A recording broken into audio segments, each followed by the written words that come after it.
Welcome to Film and Page.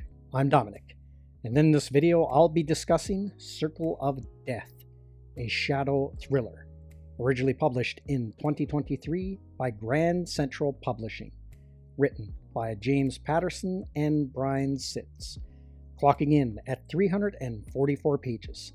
No physical book, as this was an ebook. Now, before I begin, I want to give fair warning. I'm going to spoil the shit out of this book in this video. I'm a casual Shadow fan. I had some of the DC comics of the Shadow, I had the novelization of the Shadow movie that came out in the 90s, and of course, on top of all that, I listened to the radio show in the wee hours of the morning. So when I spotted The Shadow by James Patterson and Brian Sitz last year, I had to check it out. I was not disappointed. I loved that book, and I even put it on my year-end top 5 list. So I was really looking forward to the next book in the series. Then I got around to reading Circle of Death, a shadow thriller. My God, what went wrong? This follow-up to the first book was a real disappointment. So this book pretty much picks up after the first one. Shi Wan Khan, who ruled the world, is dead and defeated. The world is now slowly but surely returning to normal. Maddie, along with her grandmother Jessica, now live with Lamont Cranston and Margot Lane in their main base of operations.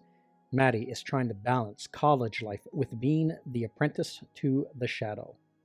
When a new global threat arises, a group called the Command, being led by someone who calls themselves the Destroyer of Worlds.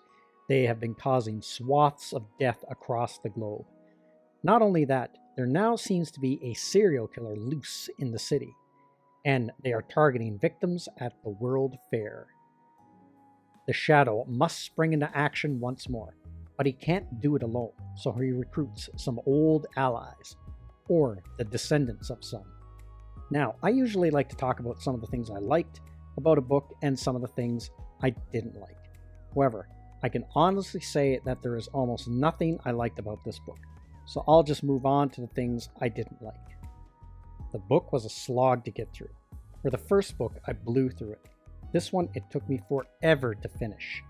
You're over 100 pages in before anything really starts to happen. The story moves along like molasses. You really know when you're enjoying a book or not when you go to read it and it feels like an utter chore.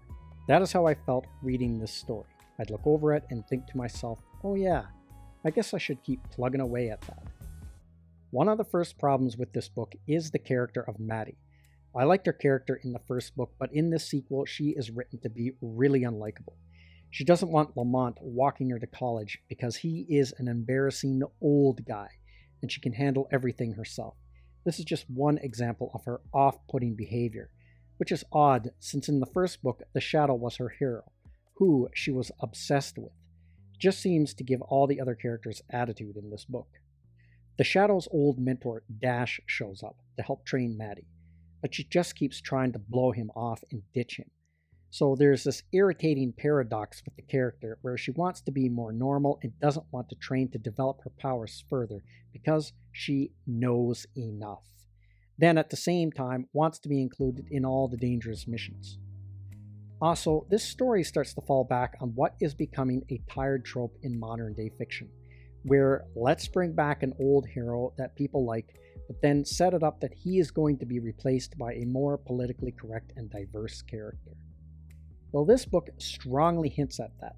Lamont is getting older, and he isn't as sharp with his magic like he used to be. He can't recover from a fight like in the old days. Maddie is next in line, and she can learn the mystical arts at a much faster pace than Lamont ever could. Blah, blah, blah, rinse, repeat. Now, whether the writers actually pull the trigger and go all the way with this idea, I don't know. However, if they do, they'll just tank the series like others in the past that tried this trick. Or if the quality of the writing keeps falling off a cliff like it did in this last book.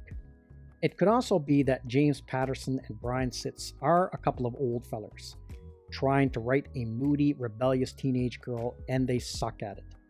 I have little patience for moody teenagers in real life, let alone one in a 344-page book I'm trying to get through.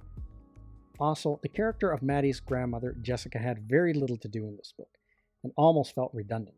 You could have cut her character out completely and it wouldn't have made any difference to the story. Also, the Shadow is joined by 5 old allies. Well, the descendants of 5 old allies. Hawkeye, Tapper, Jericho, Burbank, and Moe, who are carbon copies of their ancestors from the 1930s in looks and skill. I thought this was kind of a stupid idea. No, not kind of. It was a stupid idea. It would be like in the year 2223, I had a descendant that looked identical to me, had the same name, and also had a YouTube channel just like mine. The chances of that happening are next to none. I think he should have just rounded up new allies. This would have made being a man out of time a real challenge, since he has no connections like he used to in the 1930s. Now the problem I had with the story itself.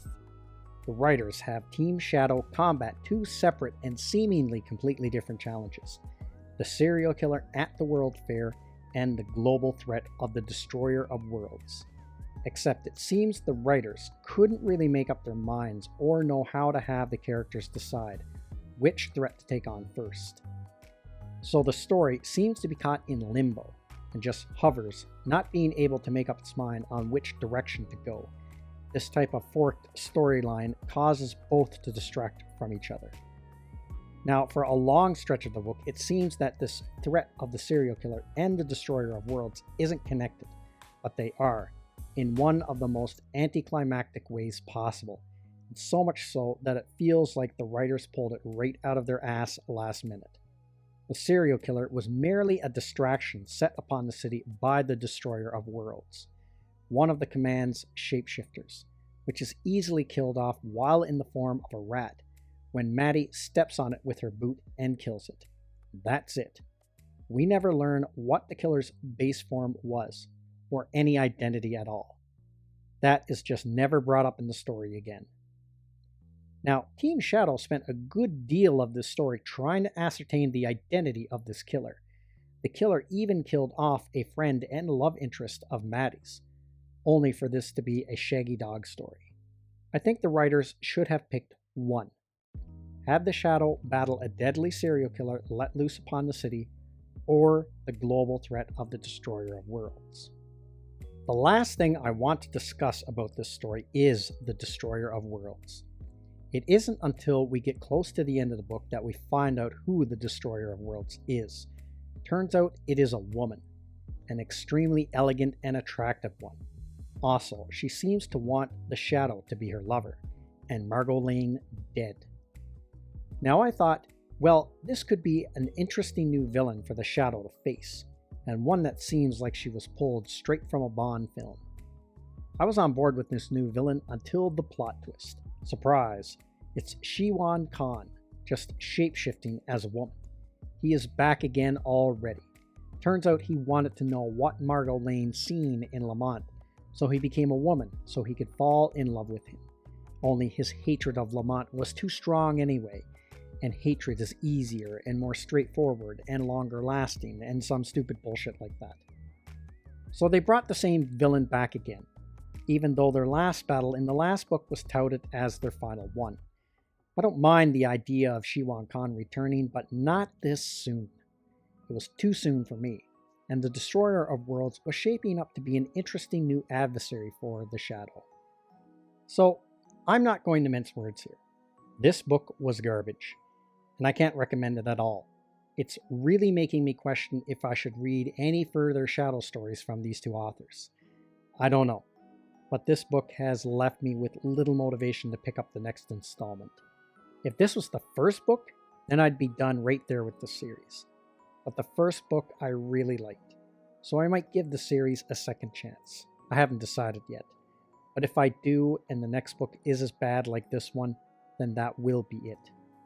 See, I wish I wasn't, but I'm not a fast reader.